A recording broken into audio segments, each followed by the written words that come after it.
Bonsoir Anissé. Bonsoir. Culture Geek avec vous, et ce soir une tendance, les artistes qui se jettent sur le numérique parce qu'il permet de nouvelles formes de création. Oui, des choses qu'on ne peut pas faire avec son pinceau quand on est peintre, ou avec sa machine à écrire quand on est un écrivain, notamment un livre éphémère, un livre qui s'efface tout seul s'il n'est pas lu.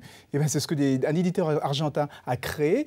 L'idée, c'est de donner conscience de lecture, éviter que les livres s'empilent sur les étagères. Donc ils ont créé une encre un peu spécifique qui, dès qu'elle est à l'air libre, dès qu'elle est exposée à l'air libre, eh bien elle s'efface, ça devient un peu de l'encre sympathique. Et donc c'est une chimie comme ça qui marche avec le soleil. Donc le livre est livré dans un scellé, une espèce de scellé, et dès qu'on l'ouvre, eh bien au bout de 2 mois, les différents écrits s'envolent. Donc c'est un peu ça, hein. Vous pensez que les paroles s'envolaient, les écrits restaient. Là c'est l'inverse. Donc c'est un peu embêtant quand on veut relire le livre, mais en tout cas ça pousse les gens à lire et ça donne une conscience de lecture. Bon, livre toujours, mais c'est toi une encyclopédie composée uniquement d'images. Oui, alors imaginez-vous une encyclopédie, sauf qu'au lieu des définitions, vous avez une image. Comment ils ont fait ça? Eh bien, ils ont été sur Google, les 21 000 mots du dictionnaire anglais, sauf que c'est un dictionnaire anglais, ont été remplacés par la première image que l'on trouve quand on fait Google Images. Vous tapez le mot journal télévisé, par exemple, et journal, vous avez une image, et c'est ces images-là qui sont dans le... Pas de texte du tout, que des images. Alors c'est plutôt intéressant pour l'inspiration. Oui, hein. Et puis l'inverse, pour jouer à se dire, mais tiens, quel mot correspond à cette image. Donc c'est un peu un projet d'artiste, hein. C'est pas très sérieux. Bon alors là, étonnant,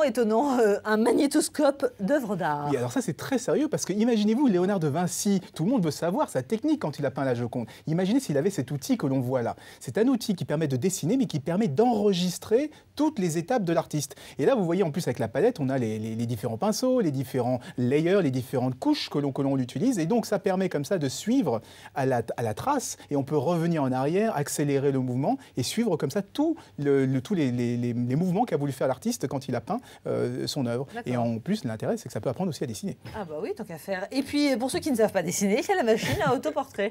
Oui, exactement, la machine à autoportrait. Alors là, c'est pour les ultra fainéants. On n'a pas besoin d'avoir du tout de talent. On pose sa main, on tient le stylo et la machine fait le reste. Elle fait votre photo et elle vous dessine. Alors là, on se moque un peu parce que l'idée, c'est de montrer que l'art, les fois, la technologie va un peu loin, même pour ce genre de choses, parce que là, il n'y a rien à faire à part tenir le stylo. Donc on se dit, bah, si le système est capable de dessiner tout seul, bah, pourquoi vous tenez le stylo qui fasse tout seul? Bah pour les feignants et ceux qui ont 2 mains gauches, c'est parfait. Il y a un appareil photo pour ça. Merci beaucoup, Anissé.